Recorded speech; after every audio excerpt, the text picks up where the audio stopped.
Bismillahirrahmanirrahim. Assalamualaikum warahmatullahi wabarakatuh. Baiklah, pada intensif geografi yang keempat kali ini kita akan membahas materi tentang atmosfer,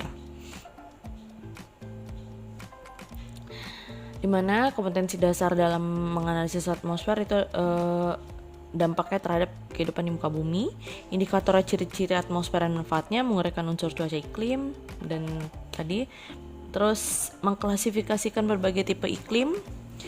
Terus ada 5 ya. Next, mendeskripsikan pola hujan, persebaran vegetasi, dan menganalisis perubahan iklim global. Nanti akan bahas semuanya. Pertama, manfaat atmosfer ada menyediakan oksigen, melindungi dari sinar UV, dan melindungi dari meteorit. Terus itu ada lapisan-lapisan termosfer beserta manfaatnya. Yang pertama, termosfer terjadi ionasi dan gelombang radio. Mesosfer itu di situ meteor terbakar. Troposfer itu tempat terjadinya cuaca dan iklim. Lihat lapisan ozon, itu adalah lapisan yang melapisi bumi dari benda-benda langit. Nah, di troposfer itu terjadi cuaca. Di situ kamu bisa lihat awan, hujan, angin, badai, petir terjadinya di troposfer. Unsur cuaca dan iklim yang pengaruhi suhu udara itu adalah lamanya penyinar matahari, sudut pandang sinar matahari, keadaan awan yang menutupi, tinggian tempat bumi. Terus panas yang diterima bumi itu bisa secara konduksi, konveksi, dan radiasi. Kalau konduksi, proses zat perantaranya tidak ikut bergerak, konveksi ikut bergerak, radiasi itu melalui udara. Dalilnya, setiap naik 100 meter maka suhu akan turun 0,6 cm. Jadi makin ke atas makin dingin. Tekanan udara itu adalah massa berat udara di suatu wilayah. Semakin tinggi suatu tempat maka semakin berkurang tekanannya. Nah, itu adalah tentang tekanan udara. Ini kelembaban udara. Banyaknya uap air di udara. Nah, itu tentang kelembaban udara. Jadi bukan dingin atau tidaknya, tapi banyaknya terkandung uap air di udara. Ini rumusnya, kelembaban relatif rumusnya. Itu ya. Ini udah pernah kita pelajari. Terus keadaan awan. Awan adalah kumpulan partikel yang tampak di atmosfer. Tetes partikel berasal dari kondensasi atau penguap atau pengembunan uap air. Nah, itu awan menempel di permukaan bumi. Bentuk dasarnya ada cirrus, stratus, dan cumulus. Berdasarkan ketinggiannya ada rendah, sedang, dan tinggi. Selanjutnya angin.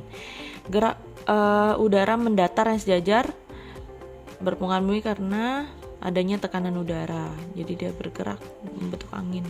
Kekuatan angin itu hukum Stephenson berbanding lurus dengan barometriknya. Perbedaan angka udara ada 2 isobar. Nah, terus arah angin menunjukkan dari mana datangnya angin, yang bukan kemana angin itu bergerak. Nah, jadi arah angin itu dari mana datangnya angin, bukan kemana angin itu bergerak. Kecepatan angin dipengaruhi itu atmosfer ikut berotasi dengan bumi. Molekul udara punya kecepatan gerak ke arah. Sistem angin pasat, antipasat, barat, timur, muson barat, muson timur, angin lokal. Dari sistem angin. Sekarang kamu lihat pada gambar itu. Nah, itu proses angin pasat. Jadi dia berputar, bentuknya seperti itu, berputar membentuk bulat-bulat. Terus angin muson. Nah, angin muson barat dan angin muson timur. Yang A angin muson barat dan angin muson timur. Kamu lihat di situ arahnya. Angin laut dan angin darat. Nah, itu perputaran gambarnya. Yang A itu angin laut, yang B itu angin darat. Terus angin gunung dan angin lembah. Nah, kamu lihat di gambar, kalau angin gunung itu yang gambar 718, angin lembah 719. Angin fon. Angin fon itu kamu lihat di situ terjadi fon dengan contoh kasus angin bohorok di Sumatera. Oh, nah itu angin fon tuh. Terus curah hujan. Alat pengukur curah hujan itu ombrometer. Terus isoyet adalah garis pada peta menghubungkan tempat curah hujan yang angkanya sama. Proses terjadinya hujan. Nah, ini proses terjadinya hujan yang terus-menerus diulang, ataupun ini bisa dikatakan dengan siklus air. Dari laut menguap, radiasi membentuk awan, terus ada radiasi di atmosfer, radiasi bumi, terus terjadinya hujan.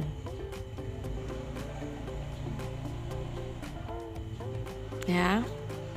Ini bisa dibilang siklus air, tapi ini lebih ke proses hujannya aja, karena setelah hujan di situ tidak dijelaskan ada infiltrasi. Terus klasifikasi iklim. Pertama, iklim matahari. Iklim matahari ini yang seperti sering kita gunakan, ada kutub, sedang, subtropis, tropis. Terus ada iklim Köppen, ada iklim tipe A sampai iklim tipe E. Nah, ini indikatornya berdasarkan vegetasi.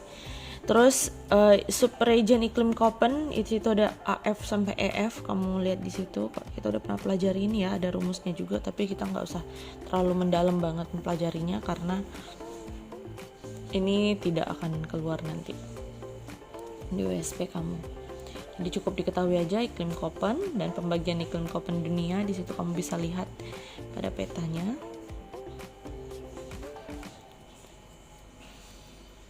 Lanjut, klasifikasi iklim berdasarkan iklim Schmidt-Ferguson. Nah, itu rumusnya rata-rata bulan kering dibagi rata-rata bulan basah. Nah, itu ada indikatornya, bulan kering, bulan basah, dan bulan sedang. Ada indikatornya tipe-tipe iklim Schmidt-Ferguson. Nah, ini contoh soalnya.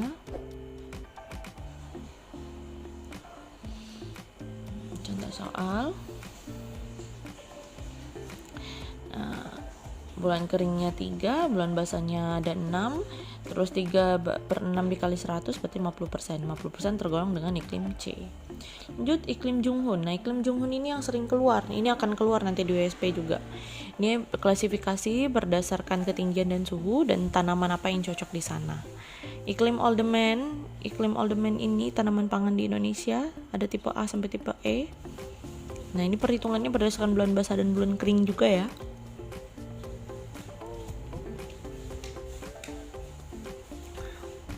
Itu jumlah bulan basah dan jumlah bulan kering. Pola curah hujan di Indonesia. Nah, ini pola curah hujannya. Kamu baca di situ, pantai barat. Kalau misalnya terlalu cepat kamu bisa pause aja. Jenis vegetasi menurut iklim.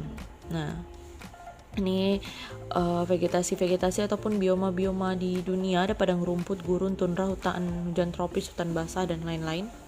Perubahan iklim global disebabkan oleh meningkatnya konsentrasi gas rumah kaca ataupun metana dan nitrogen oksida. Nah, terus perubahan iklim global itu menyebabkan es mencair, air laut naik, mengeringnya air permukaan, meningkatkan risiko kebakaran hutan, El Nino dan La Nina. El Nino itu adalah peristiwa memanasnya suhu air di permukaan laut di pantai barat Peru dan Ekuador. Dampaknya itu mengakibatkan musim kemarau yang panjang di Indonesia. Nah, ini terjadinya El Nino tadi. Jadi dampaknya terhadap Indonesia terjadi kemarau yang panjang. Itu El Nino condition. Terus ini La Nina. Nah, La Nina.